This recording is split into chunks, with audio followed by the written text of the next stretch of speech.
বিসমিল্লাহির রহমানির রহিম। আসসালামু আলাইকুম সবাইকে। তো importance of viva in job exam, এগুলো নিয়ে একটু কিছুক্ষণ কথা বলবো। বিশেষ করে আপনি যদি বিসিএস পরীক্ষার্থী হয়ে থাকেন, বিসিএস অ্যাসপাইরেন্ট হয়ে থাকেন, সেক্ষেত্রে ভাইভার কোনো বিকল্প নাই, একদম এটা নিঃসন্দেহে। ঠিক আছে, রিসেন্টলি আমাদের 40তম বিসিএসের কিছু মার্কশিট আমাদের চোখে পড়ে। যেমন আমি যদি দুটো মার্কশিটের কথা বলি, যে দেখা যায় 545 একই রিটেন নাম্বার পেয়ে কেউ হচ্ছেন আপনার নন ক্যাডার কর্মকর্তা, আবার ওই রিটেন নাম্বার পেয়েই কেউ হচ্ছেন পুলিশ পুলিশ ক্যাডারের সুপারিশপ্রাপ্ত। আবার দেখা যায় কেউ 545 পেয়ে অ্যাডমিন ক্যাডার হচ্ছেন, আবার দেখা যায় কেউ 530, 35, 40 এগুলো পেয়ে কিনা নন ক্যাডার হচ্ছেন। তো মার্জিনগুলো কিন্তু খুবই কাছাকাছি, রিটেন নাম্বারের যে মার্জিনগুলো। কিন্তু তাহলে ব্যবধানটা কোথায় হলো? ব্যবধানটা হয়ে গেল কিন্তু ভাইভা পরীক্ষায়। এখন এটার পক্ষে বিপক্ষে আসলে যুক্তি দাঁড় করালে অনেক যুক্তি দাঁড় করানো যায়।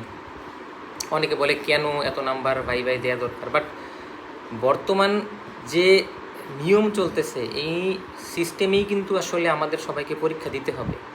তো এই সিস্টেমে যদি আমাদের কাঙ্ক্ষিত ক্যাডার আমাদের পেতে হয়, তাহলে আমাদের ভাইবার কিন্তু কোনো বিকল্প নেই। পার্সোনালি আমি যদি বলি, আমি 43তম বিসিএস আল্লাহর রহমতে আমার প্রথম চয়েস ক্যাডার পেয়ে গিয়েছি। আমার কিন্তু ভাইবা খুব ভালো একটা ইফেক্ট ছিল।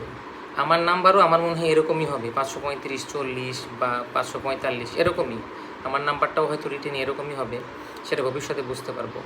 তো আমারও কিন্তু দেখা যায় একটা ভাইবা কিন্তু আমাকে অনেক দূর এগিয়ে নিয়ে গিয়েছে, মানে একটা বড় পুশ ছিল।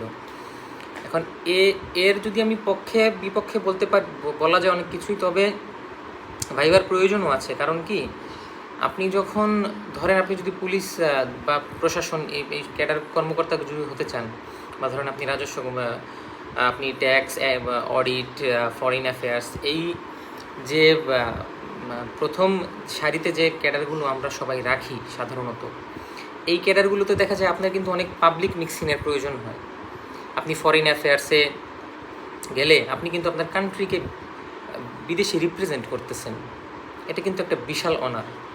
তারপর আপনি যদি অ্যাডমিন পুলিশে যান, আপনার কিন্তু খুব গুরুত্বপূর্ণ কিছু পদে যেতে হবে। আপনি এসি ল্যান্ড হবেন, আপনি এক্সিকিউটিভ ম্যাজিস্ট্রেট হিসেবে আপনার বিভিন্ন মোবাইল কোর্ট পরিচালনা করতে হবে।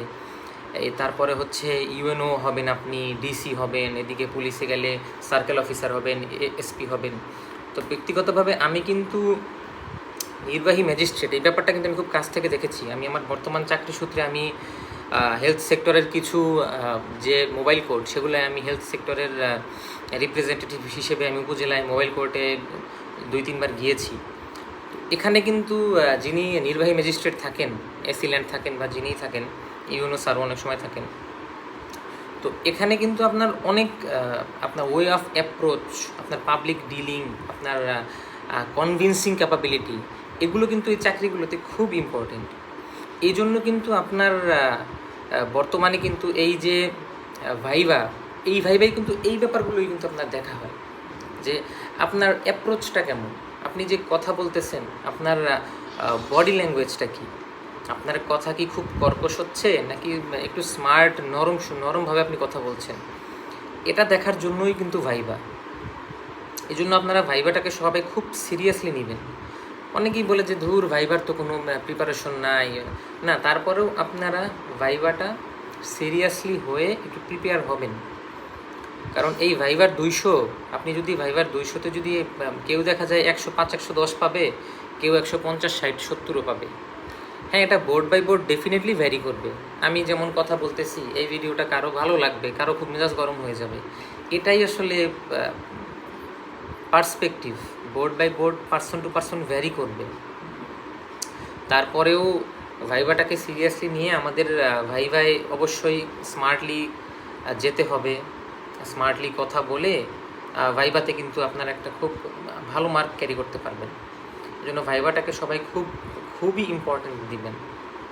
এই ভাইভা ছাড়া কিন্তু এখন ক্যাডার হওয়া আমি বলবো প্রায় অসম্ভব। হ্যাঁ, যদি আপনি 580, 590, 600 পান, এরকমও অনেকে পাবেন, কিন্তু এটা কিন্তু সংখ্যায় কম।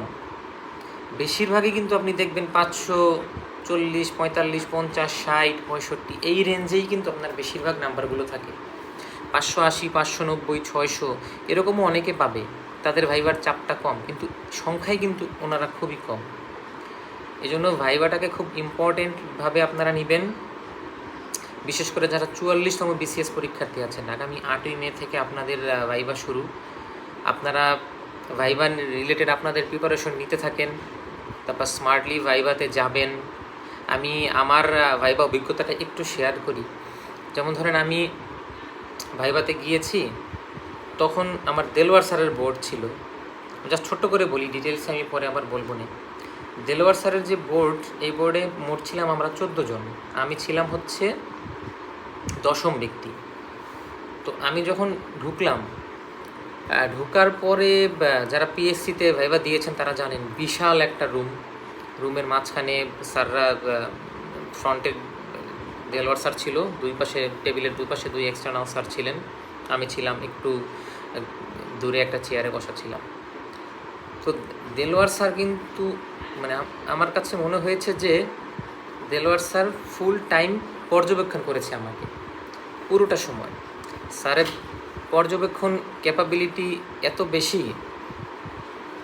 স্যার কিন্তু ফুল টাইম খুবই মানে অবজারভেশনের মতো ছিল, যে মনে হচ্ছে যেন কঠোর মনিটরিং হচ্ছে আমাকে, এরকম কিন্তু ছিল দেলোয়ার স্যারের।